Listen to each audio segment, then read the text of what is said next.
Well, hello everyone. My name is Jessie Stone He, and I'm the new Executive Director of the Discovery Center. I'm really excited to be part of today's read-a-thon. Right now, I am in the museum, and I'm lucky enough to be in one of my favorite exhibits, the Eco Kids exhibits. For those of you who don't know the name of the exhibit, it's the one with the tree house that you get to go into the top of. When my son was little, it was one of his favorite places to go. I'm going to be reading a book that's a little older for kids. It's really perfect for your children once they're in elementary school. It's called Lulu and the Brontosaurus, and it's by Judith Viorst, and it's illustrated by Lane Smith. It doesn't have pictures on every page, but the pictures it does have are really pretty. The reason I chose this book it was one of my niece's favorites. The reason that she liked it so much is she was really into dinosaurs. But there aren't a lot of stories where a dinosaur has anything to do with little girls. They often have things to do for little boys. So she loved this book, and she loved anything dinosaur that was anything pink.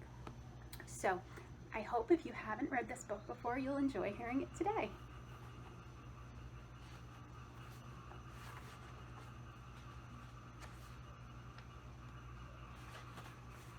Chapter 1. There once was a girl named Lulu, and she was a pain. She wasn't a pain in the elbow, she wasn't a pain in the knee, she was a pain, a very big pain in the butt. There is a picture of Lulu. Now Lulu was an only child, and her mom and dad gave her everything she wanted. And guess what?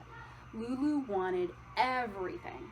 Tons of candy, tons of toys, tons of watching, tons of cartoons on TV.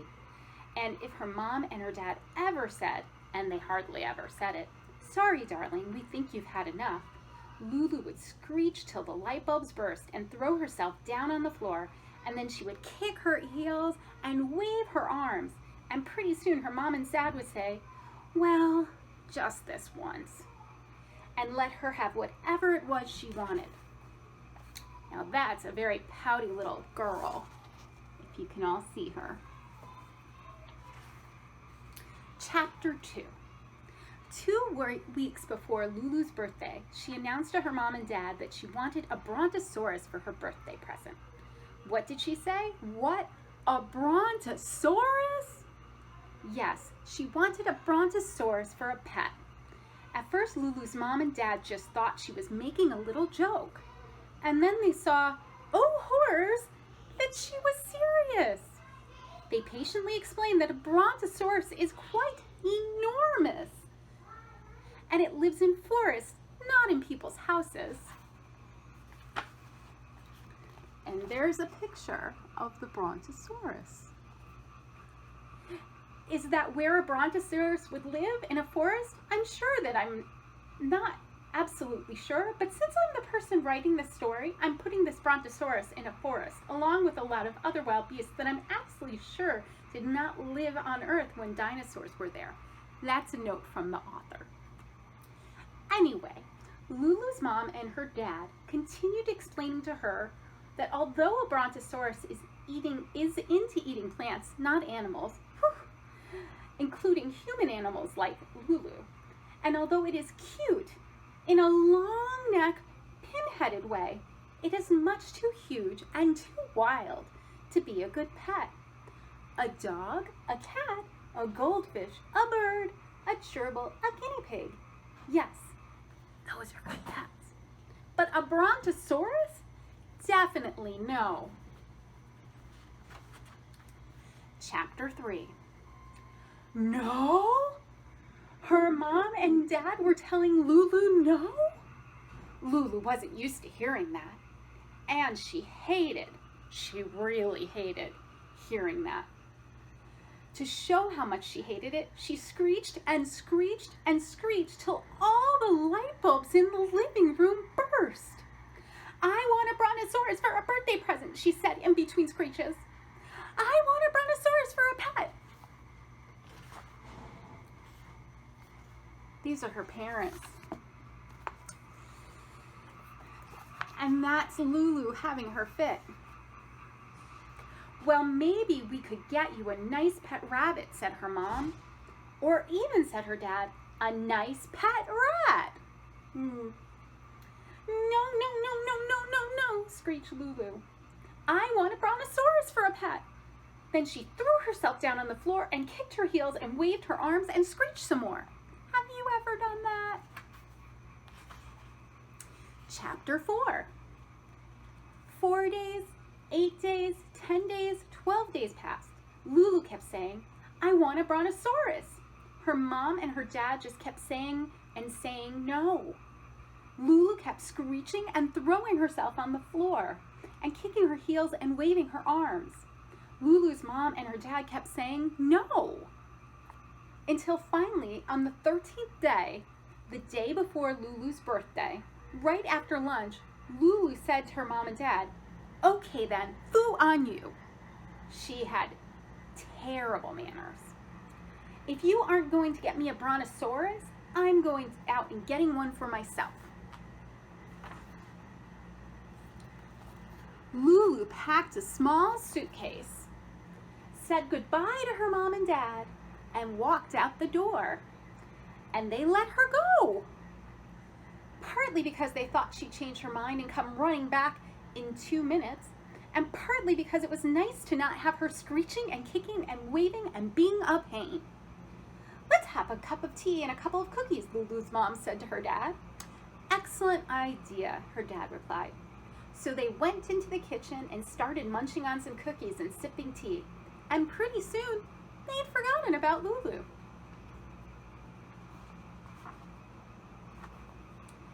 Chapter 5. But Lulu hadn't forgotten that she was going to get herself a brontosaurus. And luckily for Lulu, there was a great big forest not too far from her house. Animals in that forest had never bothered anybody because nobody had ever bothered them. But watch out, creatures, here came Lulu, trudging through the forest, swinging her small suitcase back and forth, and in a quite loud voice that was sure to wake the napping animals from their naps, singing this song. I'm gonna get a brontosaurus for a pet. I'm gonna get a pet, a brontosaurus for a pet. And there she is singing. The forest that Lulu was trudging through was overgrown with trees whose branches scratched her face and whose roots she tripped over. But Lulu hardly noticed because she was thinking just one thought, and you know what that was. So on she went, swinging her suitcase and singing her song, too loud and annoying all the creatures in the forest, and being the same big pain out there that she was back at home. Until... Ooh, look at that amazing forest. Can you see? Slithering down from a branch of a tree came a long, fat, black-brown snake. Isn't that a beautiful illustration? Who was being peacefully snoozing till Lulu woke him up. Sleepy and grumpy and hissing an exceedingly nasty hiss, he wrapped himself around Lulu, around and tighter, and told her she'd be really sorry that she had awakened him. I'm going to squeeze you dead, he said. Okay, so snakes don't talk, but in my story they do. And Lulu said, not if I squeeze you deader. So Lulu squeezed the snake hard, and the snake yelled, ow, and quickly unwrapped himself from Lulu.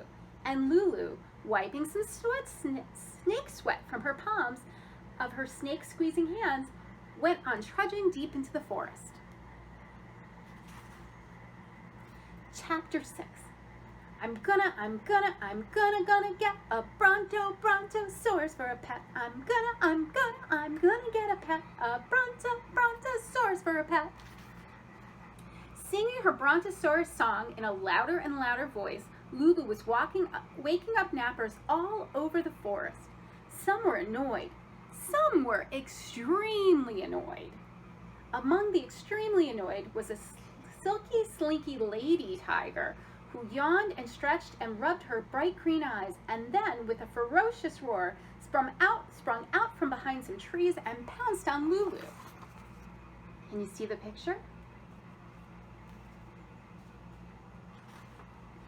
"You're a big pain," the tiger said, "so I'm going to eat you up for my afternoon snack." "Uh-uh," said Lulu, "I'm bonking you on the head." And swinging with all of her might, Lulu bonked the tiger with her suitcase. The tiger yelled, "Ow!" and fell down in a pitiful black and orange striped heap on the forest floor. Lulu brushed off a few tiger hairs that were stuck to the side of her tiger bonking suitcase and went trudging deeper in the forest.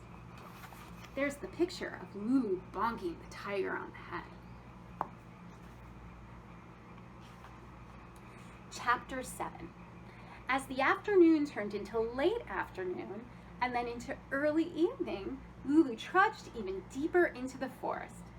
Then, when she felt hungry, she opened up her suitcase and took out a pickle sandwich. When she felt cold, she took out a sweater and socks. Let's see a picture. And when it got buggy, she opened her suitcase and took out some bug spray and sprayed. She was feeling a little tired, but she kept trudging and swinging her suitcase and singing her song. I'm gonna get a Brontosaurus for a pet. I'm gonna get a Brontosaurus for a pet.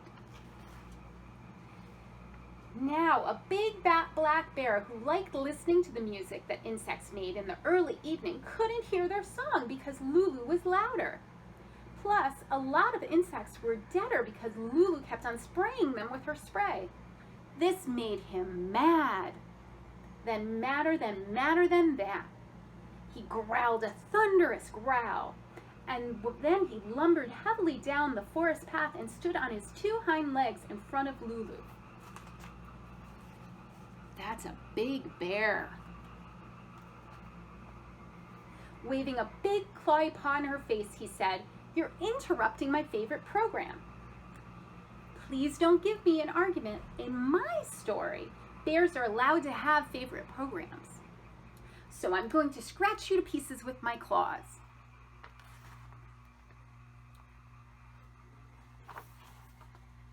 Look at this next page. What do you think Lulu's thinking? Lulu glared at the big black bear and put her hands on her hips. "Nobody's scratching me," she told the bear. Then she jumped as high as she possibly could in the air. Then she landed as hard as she possibly could on his foot. The bear yelled, "Ow!" and went limping away as fast as a bear could limp with one stomped foot. And after shaking some broken bear toenails off the bottoms of her bear stomping shoes, Lulu went trudging deeper into the forest. Chapter 8. Lulu was now in the deepest, darkest, quietest part of the forest. It was getting quite late, and she was getting quite tired. She took her sleeping bag out of her suitcase, spread it on the ground, and lay down to sleep. But before she slept, she sang her song once more. Are you ready to sing it with me? I'm gonna get a Brontosaurus for a pet. I'm gonna get a Brontosaurus for a pet. Actually, she never even got to sing that last line because before she could, she was sleeping. See her sleeping? Chapter 8 1/2. At dawn, Lulu woke to the sound of birds calling to one another and the dusky, musky smell of the forest floor and the feel of the gentle late summer breeze blowing across her face and the taste, because she hadn't bothered to brush her teeth before bedtime, yuck, of yesterday's pickle sandwich. She also woke to the sight of something so huge, so enormous, so utterly gigantic that she thought, no, she was sure, that she was still dreaming. It looked like a mountain, except this mountain had legs, a very long neck, and a very small head. It was, as I'm sure you've already figured out, the Brontosaurus that Lulu had been searching for.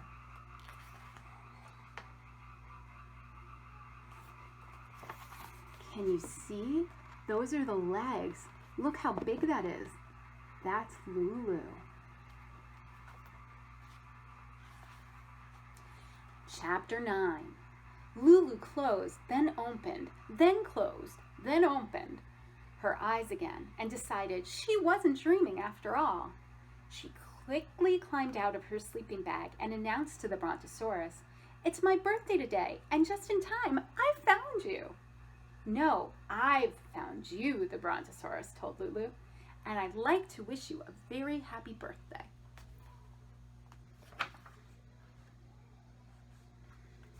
And here's a picture, finally, of Lulu and the Brontosaurus.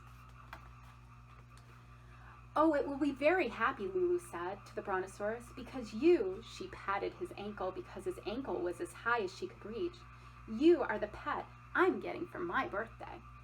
The Brontosaurus bent down his neck so his face was close to Lulu's. He looked at her back to front and head to toes, sniffing her carefully with his Brontosaurus nose and making a rumbling noise. Nobody knows how dinosaurs sound, but in my story they rumble. And slowly nodding his pin-headed head. Can you nod your head? "A pet," he said to Lulu after he nodded for a while, "is a very good thing." "A very, very good thing," Lulu replied. She opened up her suitcase and went digging around inside and pulled out a white leather collar, which she fastened around the Brontosaurus's neck. See the Brontosaurus and see the collar that Lulu put on him. "Now I'll just attach this leash." She dug some more and found a long leash in her suitcase, "and take you home with me." Lulu attached the leash to the collar, feeling so pleased with herself that she sang a whole new Brontosaurus song. "I got it, I got it, I got what I wanted to get. A Brontosaurus for a pet. I got it, I got it, I got what I wanted to get. A Brontosaurus for a pet." She would have kept feeling pleased with herself, except now the Brontosaurus was shaking his head, and now in his rumbling voice he was saying, "No." He was saying no and shaking his head till the collar and leash flew off. "No, I don't wish to be your pet." And there's a picture of him. And can you see? The leash and the collar are over there. He shook them off. Lulu, remember, hating to hear no. Really, really hated to hear no. So she screeched till all the birds flew from the trees. And then she threw herself down on the forest floor. And then she kicked her heels and waved her arms.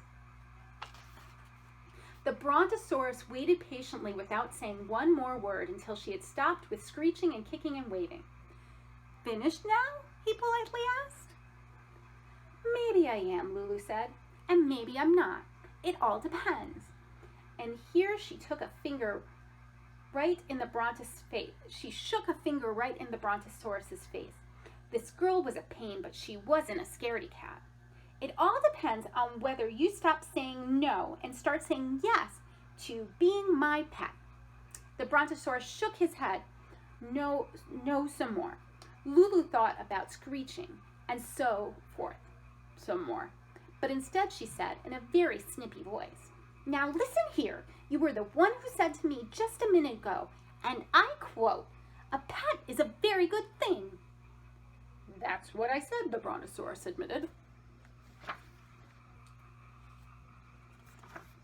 And here's the Brontosaurus talking to Lulu. "So what," Lulu asked, "is your problem, Mr. B?" "No problem," he answered. "Just a misunderstanding. Because when I said that pet is a very good thing, I didn't mean I wanted to be your pet. I meant that you'd be a very good pet for me. Chapter 10. And here's what Lulu looks like after she hears the Brontosaurus wants her to be the pet. Lulu's eyes were two round O's of amazement. She tried to speak, but at first no words came out.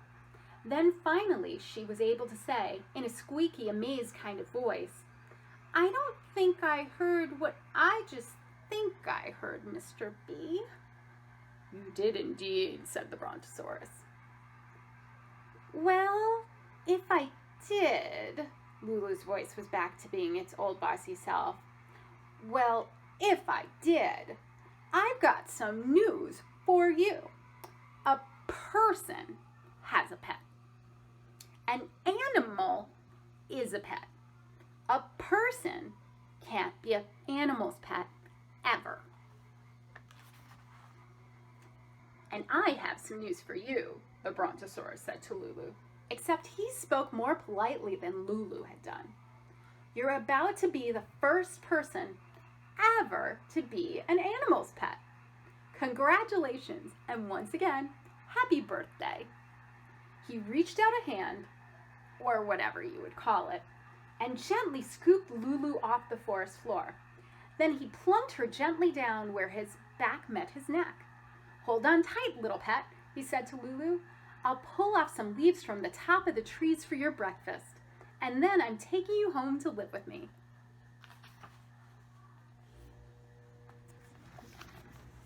So there's Lulu, and there's the Brontosaurus, and she's on his back.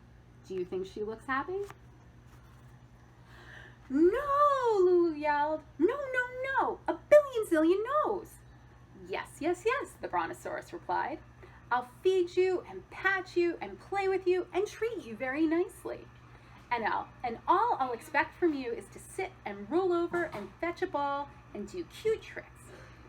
What did he think she was? Some kind of dog girl?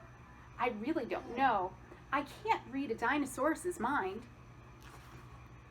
Lulu thought about screeching and throwing herself on the forest floor, except that the forest floor was a long way down.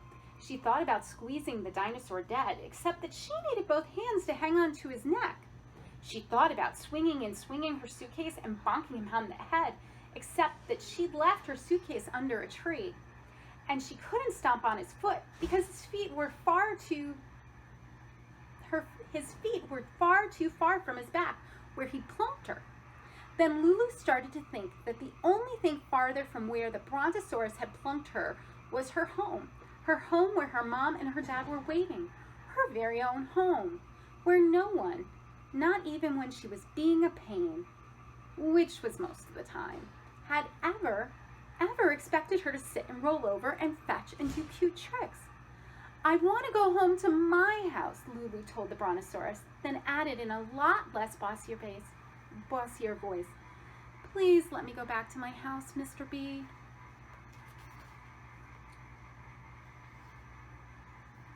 This was maybe the very first time in Lulu's entire life that she, without being told, had used the P word, please.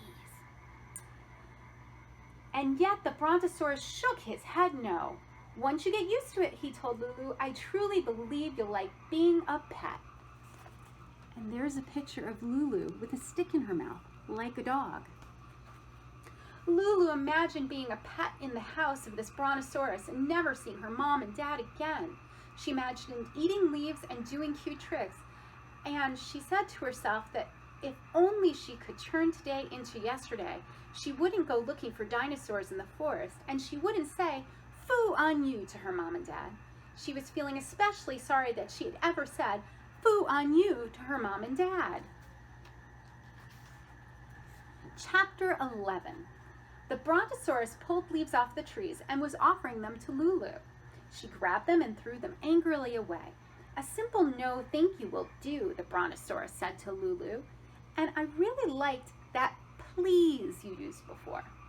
So please, please, please, let me please go home," Lulu said. "Your yelling is hurting my ears," said the dinosaur. but I have to admit that even if you had asked me softly and sweetly, I would still want to keep you here with me. I've been lonely, and a pet is a very good thing." For hours and hours and hours, from early morning till just past noon, Lulu kept telling the Brontosaurus he had to let her go home, and the Brontosaurus kept telling Lulu no. He also kept assuring her that he'd do his absolute best to make her happy. He spoke in such a patient, kind, and nice and polite and patient voice that after a while, Lulu was talking, not yelling.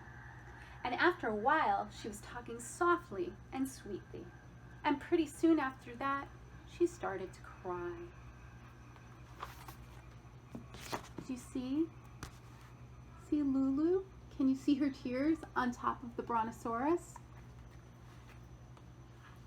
Yes, Lulu started to cry. And it wasn't very often that Lulu cried. She'd rather screech till the light bulbs burst and all of the other stuff. But right now, she didn't feel screechy. She felt teary. And so she cried and cried and cried, soaking the Brontosaurus with her tears. He patiently waited as Lulu continued soaking him and the forest floor with her tears. He patiently waited some more, and then he said, "I'm sorry I'm making you cry, little pet, but I won't be changing my mind. Would you like a tissue?" And there's a picture of a tissue box. Lulu now understood that no matter how hard she cried and how nice this dinosaur was, he was determined to keep her as a pet. And she now understood that if she was determined to not be his pet, she would have to escape. She cried just a little bit longer, but while she was crying on the outside, she was on the inside making her getaway plan. Sniffing a watery sniff, Lulu said to the Brontosaurus, "Thank you, Mr. DB. I do need some tissues. If you'll just let me down on the forest floor for a minute, I'm sure I can find them in my suitcase." The Brontosaurus lowered his head and his neck to the floor of the forest. Lulu slid up, stood up, and smiled a small smile. She walked to the suitcase, opened it, poked around for a while, and found, are you surprised, a big box of tissues.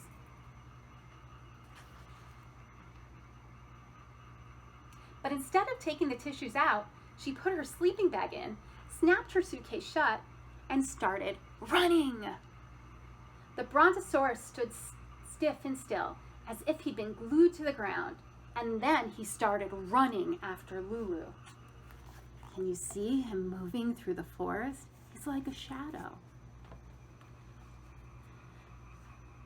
But Lulu had darted off the path into the heart of the forest, into a part of the forest where the trees grew so close together that a creature as huge as a dinosaur couldn't fit. She zigged and she zagged and she zigged and she zagged through those close together trees while the Brontosaurus looked for spaces to squeeze through. He was trying his hardest to catch her, as hard as a mountain-sized creature can try, but she was leaving him farther and farther behind.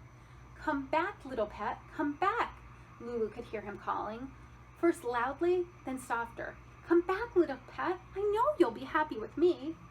"Come back, little pet," his voice grew even softer, and soon she could not hear his voice anymore. Since Lulu could not hear his voice anymore, she stopped running and started walking. She tromped through the forest in silence, heading for home. And there's a picture of her walking through the forest. But she wasn't swinging her suitcase, and she wasn't singing her song. And though she very much wanted to see her mom and dad again, and very much wanted not to be a pet, she felt kind of bad for the Brontosaurus. And so do I.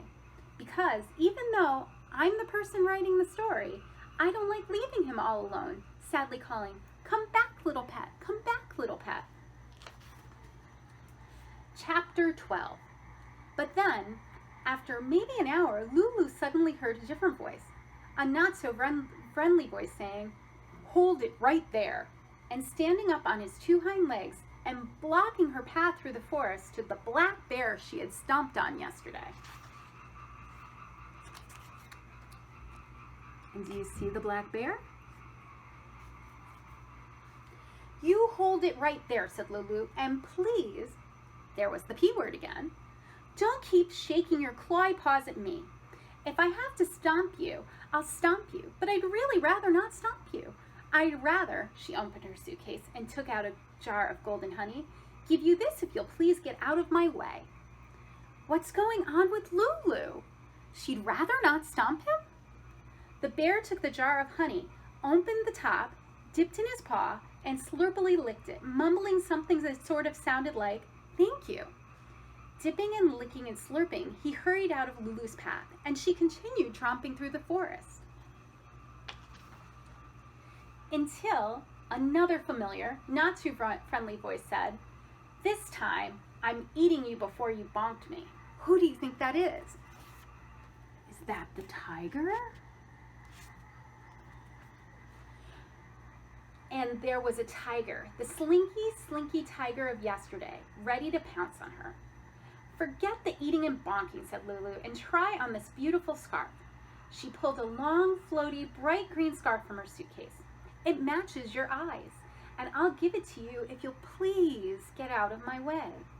And the tiger, happily wrapping the eye-matching scarf around her black and orange striped neck, growled something that sounded like "thank you," and slunk away, and Lulu continued tromping through the forest. Who do you think she's going to see next? Well, what do you think she met next? A wolf? A giraffe? A lion? Don't be ridiculous. Of course she met, what else? The snake, who was hissing an even nastier hiss than he'd hissed the day before and warning her, "This time, I'll be the tighter squeezer." And there he is. There's the snake. Lulu, looking disgusted, told him, "Nobody's squeezing anybody. All I'm doing is getting home today." Then she reached in her suitcase and pulled out a small flowered rug and explained to the snake, "This is for you if you'll please get out of my way. A soft rug to rest on whenever you feel like resting." The snake took the rug from his mouth and tried, at least I think he tried, to say thank you to Lulu, though it's hard to tell when a mouth is full of rug. In any case, he went slithering off whenever a snake goes slithering, and Lulu continued tromping through the forest. Chapter 13. It wasn't too much later that Lulu could see that she was nearly out of the forest. She was happy that soon she would be with her mom and her dad. But along with feeling happy, she was also feeling sad when she thought of the Brontosaurus she had left behind. As a matter of fact, she pictured the poor lowly dinosaur so clearly in her mind that it almost seemed he was standing there just outside of the forest waiting for her. And he was.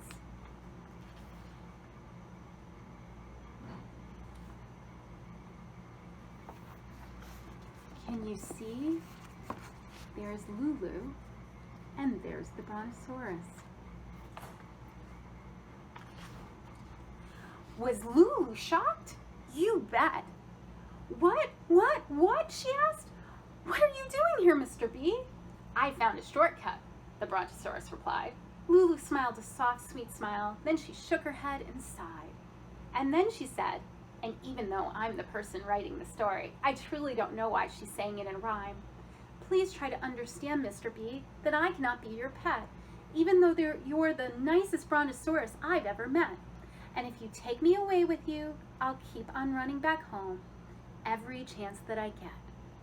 Not a bad rhyme, though that last line's a little lumpy. "I already figured that out while I was waiting for you," the Brontosaurus said to Lulu. "I do understand that you can't be my pet, but please understand that I can't be your pet either." Well, Lulu understood, and the Brontosaurus understood. It seemed there was only one thing left to do, so they stood there quietly looking at each other for a moment, and then they did it. The Brontosaurus bent his long neck till his face was close to Lulu's. Can you see his head? Can you see Lulu? He kissed her gently on the cheek and said, "Happy birthday, little pet, and goodbye." Lulu put her arms around the Brontosaurus's neck. She kissed him gently on his nose and said, "Don't be too lonely, Mr. B, and goodbye." Then she slowly walked down the road that would take her home. Then he slowly walked down the road that would take him home. And although Lulu and the Brontosaurus remembered each other for forever, they never saw each other again. The maybe end. Chapter 13. Again. Wait, I'm really not all sure that this was the ending. It may be a little too mushy, a little too sad. But since I'm the person writing the story, I'm writing another ending, and you can decide which one you'd rather have. Well, Lulu understood, and the Brontosaurus understood that neither of them could be each other's pets. But why should that mean they had to say goodbye? Come with me and I'll give you a piece of birthday cake, said Lulu. I'd like that, the dinosaur said. May I give you a rock? And there's Lulu on the Brontosaurus's back. And Lulu arrived at her house, riding happily on the back of the Brontosaurus. When her mom and her dad heard the noise of a dinosaur clumping into their yard, they remembered Lulu, and they remembered her birthday. Lucky for all, her cake had been already made. Don't worry, he isn't my pet, Lulu said. He's only going to stay for a piece of cake and a glass of lemonade. But he's kind, and he's a lonely guy, and I would like to invite him back for Thanksgiving dinner. From that time on, the Brontosauruses came to Lulu's house for her birthday, Thanksgiving, as well as the 4th of July. And sometimes she visited his house, though since she didn't like eating leaves, she always brought a suitcase with pickle sandwiches. On one very special birthday, she not only invited her friend the Brontosaurus, but also the snake and the tiger and the bear. And the Brontosaurus noticed that whenever Lulu asked anything from anyone, she always said, please. The end, maybe. Chapter 13, yet again. I'm still not totally satisfied. I'm going to try once more because I think I need to answer certain questions, like, were Lulu's mom and her dad worried sick when she didn't come home that night? Had they bought her a present for her birthday? Did she completely stop being a pain and turn into being polite? And how did all that stuff fit in her suitcase? I'm going to answer these questions, and when I'm done, you will have your choice of 3 different endings. Well, Lulu understood, and the Brontosaurus understood, that though they couldn't be pets, they could be friends. So Lulu invited the Brontosaurus back to her house for some birthday cake and introduced him to her mom and her dad. They hadn't been waiting and worrying where she was because they had fallen asleep sipping their tea. And they didn't open their eyes till the Brontosaurus, with Lulu riding on her back, came clomping into their front yard. They gave her a silver necklace for her birthday. She sang them a whole new Brontosaurus song. I didn't get a Brontosaurus for a pet. I didn't get a Brontosaurus for a pet. And look how happy she looks singing now.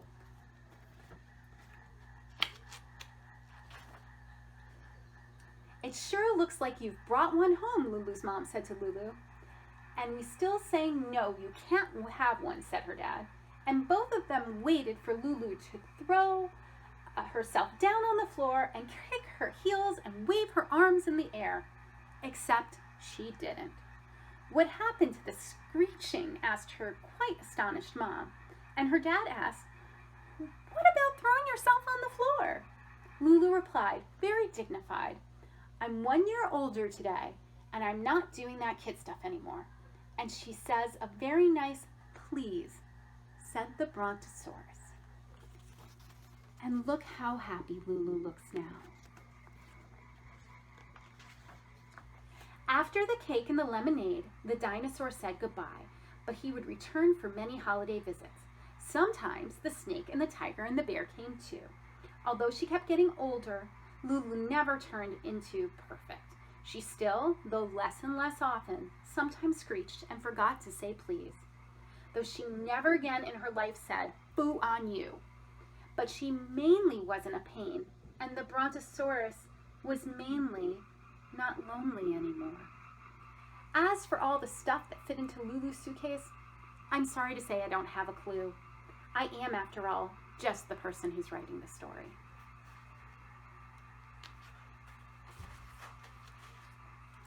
The end. And if you like this story, there are several other Lulu books. I hope you enjoyed the reading, and I want to thank you so much for tuning in today. For all of those who supported our Read-A-Thon, thank you so much. You're making a huge difference to the Discovery Center. I hope you enjoy all of the rest of today's readings.